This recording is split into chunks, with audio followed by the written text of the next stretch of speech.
Les amis, j'espère que vous allez tous bien. On se retrouve aujourd'hui avec une nouvelle vidéo d'actualité. On va parler de Joachim Buckley, les amis, qui est revenu sur le combat qu'il a fait contre Kamaru Usman. Vous allez voir, les amis, qu'il est redevenu humble, entre guillemets. Il explique qu'il a subi une totale humiliation, etc. Il utilise des mots vraiment très très forts. On va parler de Francis Ngannou, les amis. Bon, pour lui et son coin, c'est clair. Francis Ngannou, soit il va affronter Wilder pour son prochain fight, soit John Jones. Donc là, ils sont en pleine négociation, les amis. Vous allez voir qu'ils sont prêts à négocier avec l'UFC et il est prêt à retourner à l'UFC. On va parler de Jiri, on va parler de Kamaru Usman, de Dricus du Plessis. Bref, on va faire un petit peu le tour des réseaux sociaux, les amis. On commence tout de suite avec Charles Oliveira. Attendez, je vous mets ça. Donc il semblerait qu'il y a un film qui va sortir au cinéma sur son histoire, sur sa vie. Donc comme vous pouvez le voir, ils vont parler de sa life. Depuis tout petit, il a dû affronter des gros problèmes de santé. Jusqu'à maintenant, jusqu'à qu'il devienne champion de l'UFC. Donc franchement, c'est toujours assez intéressant de voir des films sur des personnalités comme ça, entre guillemets, on va dire. Des athlètes, on pourrait faire aussi avec Francis Ngannou, avec pas mal de monde, hein, au final. Et donc voilà, si un film sort, s'il est traduit en français, moi, je pense qu'il y a moyen que je le regarde.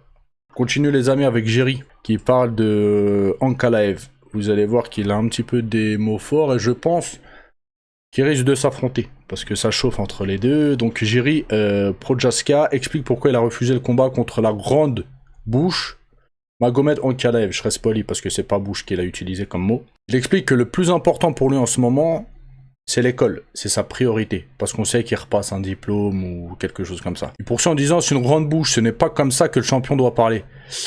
À moins que j'ai loupé des épisodes, je trouve qu'Ankalaev quand même est assez respectueux, et très respectueux, même je l'ai jamais vu insulter quelqu'un, etc.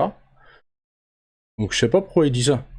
S'il parlait de Conor, de Colby, de Strickland, ou de combattants comme ça, qui sortent du vomi de leur bouche, oui, à la rigueur, mais Ankalaev, pour qui dit c'est pas comme ça qu'un champion doit parler, je sais pas, il fait allusion à quoi. Si vous avez une idée, les gars, si vous savez de quoi il parle, n'hésitez pas à me le dire. Mais là, je vois pas. Parce qu'Ankalaev, il taquine un petit peu sur les réseaux sociaux. Mais sans plus, quoi. Donc, je comprends pas. On continue, les amis, avec Joachim Buckley. Vous allez voir qu'il est traumatisé. Il est traumatisé, il est redevenu humble.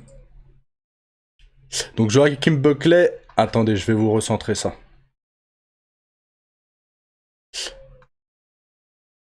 Donc Joachim Buckley dit qu'il se sent gêné et humilié par la défaite contre Usman. À chaque ronde, il m'a mis au sol, m'a maintenu au sol, je n'arrivais plus à me relever. Je me sens tellement gêné et humilié par cette défaite, Usman m'a montré qui il était. Et cette soirée a vraiment montré le niveau de ce sport. Il est redevenu humble. Ça me fait penser un petit peu à Conor une fois qu'il a affronté Khabib. Et ça, c'est la vérité, les gars, pour ceux qui se rappellent. Conor était redevenu humble pendant une période après qu'il a affronté Khabib. Ça avait fait parler beaucoup de personnes. Parce qu'on voyait la différence, l'avant et l'après Khabib. Et ça, c'est pas une blague, les gars. Donc là, Buckley, c'est un petit peu le même délire. Kamaru Usman, il l'a traumatisé. Il l'a traumatisé. Et bah ouais, les gars, Kamaru Usman, c'est un gros champion, les gars. C'est un gros champion, voilà. Donc, ouais, moi, ça m'étonne même pas. On continue les amis avec Buckley qui répond à Israel Adesanya. On voit que ça chauffe, hein, les torchons brûlent entre les deux. Hier, il a émis l'hypothèse de remonter chez les 84 kg pour affronter Israel Adesanya. Je pense qu'Adesanya, il peut que se frotter les mains. En face, un striker, etc. On sait, hein, Adesanya, c'est l'élite du striking. Donc franchement, ça m'étonnerait pas que les deux s'affrontent. Parce que là, voilà, ça commence vraiment à chauffer. Donc Joachim Buckley a dit « Pourquoi t'es énervé contre moi? Ça montre à quel point mon nom prend de l'ampleur. Je suis assez courageux pour venir te parler en face. » Ah ça, moi je le crois, ça. Si demain ils se croisent, ça m'étonnerait même pas que Joachim Buckley, il aille le chercher. Il aille à la confrontation directe. Ah, ça m'étonnerait même pas. Bon, enfin, on connaît Buckley hein, maintenant.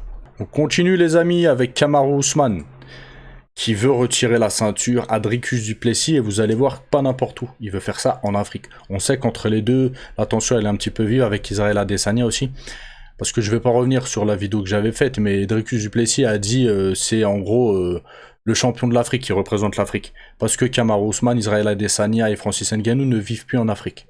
Donc forcément, ça a pas plu à Israel Adesanya et à Kamaru Usman, qui eux se sentent profondément africains et qui sont africains de toute façon. C'est quoi le délire en fait? Je comprends pas. Ils sont africains, voilà. Même s'ils vivent plus en Afrique. C'est une évidence en fait. Il a dit quoi? Je suis prêt à faire ce combat si Dricus du Plessis est toujours champion. Et à le faire sur la toute première carte UFC organisée en Afrique. Un vrai Afrique contre Afrique. Afrique du Sud vs Nigeria. Une rivalité qui existe depuis toujours. Continue les amis avec Francis Ngannou. Le prochain adversaire de Francis Ngannou, ce sera soit John Jones, soit Wilder. Je préfère que ce soit John Jones que Wilder. Voilà.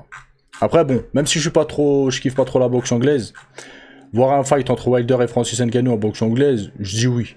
Voilà. Mais je préfère, hein, vous le savez, de toute façon, je préfère le MMA, je préfère voir Francis Ngannou à MMA et à l'UFC, contre un Thomas Spinal ou contre un John Jones, etc. Donc le coach de Francis Ngannou a expliqué que Francis est absolument intéressé par un partenariat avec l'UFC pour affronter John Jones. Ce combat, il le veut et il est prêt à le négocier.